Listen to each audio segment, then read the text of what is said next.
வணக்கம். சமீப காலமா தங்கம் விலை ராக்கெட் மாதிரி போயிட்டு இருக்கு இல்லையா? சோஷியல் மீடியா திறந்தாலே இத பத்தி தான் பேச்சு.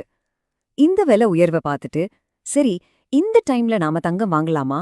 நம்ம இன்வெஸ்ட்மெண்ட் பிளானை மாத்திக்கணுமா? அப்படின்னு ஒரு பெரிய கன்ஃபியூஷன் நிறைய பேருக்கு இருக்கு.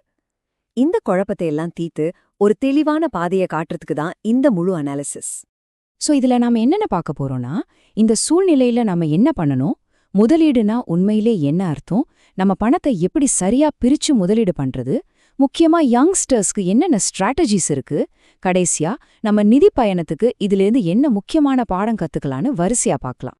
சரி, வாங்க முதல் பகுதிக்குள்ள போலாம். தங்க விலை ஏறுறதுங்கிறது இன்வெஸ்ட் பண்ற எல்லாருக்குமே வர்ற ஒரு காமனான குழப்பம்தான்.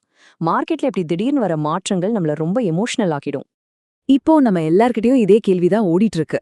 மத்தவங்கெல்லாம் லாபம் பார்க்கும்போது நாம மட்டும் எதையோ மிஸ் பண்றோமோன்னு ஒரு பயம், அதாவது FOMO, fear of missing out. அது வர்றது ரொம்ப நேச்சுரல் தான். ஆனா இந்த பயத்துல ஒரு முடிவு எடுக்கிறது சரியா? இதுக்கு பதில் தெரியணும்னா நாம சில அடிப்படையான விஷயங்களை புரிஞ்சுக்கணும். அந்த கேள்விக்கு பதில் சொல்றதுக்கு முன்னாடி இன்வெஸ்ட்மெண்ட்னா என்னன்னு நாம சரியா வரையெழுத்துக்கணும். நாம பண்றது வெறும் ஊகமா, அதாவது ஸ்பெகுலேஷனா, இல்ல ஒரு தெளிவான நோக்கத்தோட இன்வெஸ்ட் பண்றோமான்னு முதல்ல நாம யோசிக்கணும். முதலீட்டுக்கும் ஊகத்துக்கும் ஒரு பெரிய வித்தியாசம் இருக்குங்க. முதலீடுனா என்ன? அது லாஜிக்கோட ஒரு நீண்ட கால இலக்க மனசுல வச்சு பண்றது. ஆனா ஊகம் அது முழுக்க முழுக்க எமோஷன்ஸ் தான். ஷார்ட் டேர்ம்ல விலை ஏறுது இறங்குதுன்னு பார்த்து பண்றது. இப்போ தங்க விலை ஏறுதுன்னு உடனே போய் வாங்குறோமே, அது ஊகம் தான், முதலீடு கிடையாது. முதலீட்டுக்கு ஒரு புது ரொம்ப பவர்ஃபுல்லான வரையறை இதுதான்: தாமதமான நுகர்வு. சிம்பிளா சொல்லணும்னா, இன்னைக்கு ஒரு புது ஃபோன் வாங்கணும்னு தோணுதா? அந்த ஆசையை தள்ளி வச்சுட்டு அந்த பணத்தை உங்க குழந்தையோட படிப்பு மாதிரி ஒரு எதிர்கால இலக்குக்காக முதலீடு பண்றீங்க இல்லையா? அதுதான் உண்மையான முதலீடு. சரி, அப்போ இந்த நோக்கத்தை எப்படி அடையிறது? எமோஷனலாகி முடிவெடுக்கிறதை எப்படி தவிர்க்கிறது? இதுக்கு ஒரு சூப்பரான வழி இருக்கு. அதுதான் சரியான சொத்து ஒதுக்கீடு. அதாவது நம்ம முதலீடுகளை பல வகையா பிரிச்சு வைக்கிறது. சொல்லுவாங்க இல்லையா, don't put all your eggs in one basket அப்படின்னு. எல்லா மூட்டையும் ஒரே கூடையில வைக்காதீங்கன்னு. அது முதலீட்டுக்கு 100% பொருந்தும். உங்க எல்லா பணத்தையும் ஒரே சொத்துல, அது ஸ்டாக்கா இருக்கட்டும் கோல்டா இருக்கட்டும், போட்டீங்கன்னா ரொம்ப ரிஸ்க். ஒன்னு சரிஞ்சாலும் உங்க மொத்த முதலீடும் அடி வாங்கும். இங்க பாருங்க, இது ஒரு சாம்பிள் போர்ட்ஃபோலியோ. ஒரு எக்ஸ்பர்ட் சஜஷன் படி ஒரு 60% ஈக்விட்டி, அதாவது ஸ்டாக்ஸ்ல, 20% தங்கம், அப்புறம் ஒரு 10% டெப்ட், அதாவது ஃபிக்ஸட் இன்கம் தர முதலீடுகள்ல பிரிக்கும்போது ஒரு நல்ல பேலன்ஸ் கிடைக்கும். பல்வகைப்படுத்துதல் ஏன் முக்கியம்னு இது நல்லா காட்டுது பாருங்க. ஒருவேளை கோல்டு விலை ஏறும்போது ஸ்டாக் மார்க்கெட் இறங்கலாம். அப்போ இந்த பேலன்ஸ் தான் உங்க முதலீட்டை காப்பாத்தும். நாலாவதா, இந்த சொத்து ஒதுக்கீடு கொள்கை எல்லாருக்கும் ஒண்ணுதானா? கண்டிப்பா இல்ல.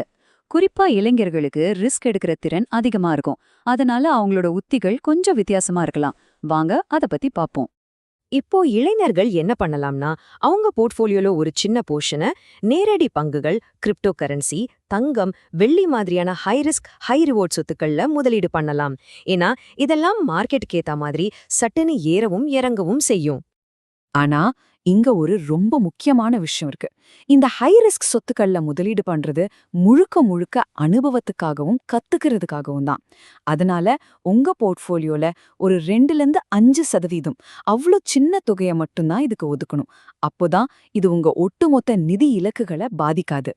சரி, கடைசியா இந்த அனாலிசிஸ்ல இருந்து நாம கத்துக்க வேண்டிய மிக முக்கியமான பாடம் என்னன்னா, ஒரு வெற்றிகரமான முதலீட்டாளருங்கிறவர் மார்க்கெட்ல வர்ற சத்தத்தால திசை திருப்பப்படாம ஒரு தெளிவான செயல்முறைய ஃபாலோ பண்றவர் தான். அந்த செயல்முறையில 3 ஸ்டெப்ஸ் தான். 1, தொடர்ந்து கத்துக்கிட்டே இருக்கணும். 2, நீங்க ஏன் ஒரு முதலீட்டு முடிவு எடுக்கிறீங்கன்னு ஆவணப்படுத்துங்க, எழுதி வைங்க. இது எமோஷனலா முடிவு பண்றது தடுக்கும். 3வது, உங்க திறனுக்கேத்த மாதிரி கணக்கிடப்பட்ட ரிஸ்க் எடுங்க. இந்த முழு டிஸ்கஷனோட மைய கருத்தே இதுதாங்க. தங்கம் விலை ஏறினாலும் சரி இறங்கினாலும் சரி, உங்க முதலீட்டு முடிவுகளை லாஜிக் வச்சு எடுங்க, எமோஷன்ஸ் வச்சு எடுக்காதீங்க. ஒரு தெளிவான செயல்முறைய பின்பற்றுங்க. ஷார்ட் டேர்ம்ல மார்க்கெட்ல வர்ற மாற்றங்கள் உங்க லாங் டேர்ம் கோல்ஸ பாதிக்கவே விடாதீங்க. சரி, இந்த அனாலிசிஸ் முடியும் போது உங்ககிட்ட ஒரு கேள்வி. நம்ம பார்த்த மாதிரி முதலீடுனா தாமதமான நுகர்வு தானே? அப்போ உங்க வளமான நிதி எதிர்காலத்துக்காக இன்னிக்கு நீங்க எந்த உடனடி சந்தோஷத்தை தள்ளி போட ரெடியா இருக்கீங்க? கொஞ்சம் யோசிச்சு பாருங்க.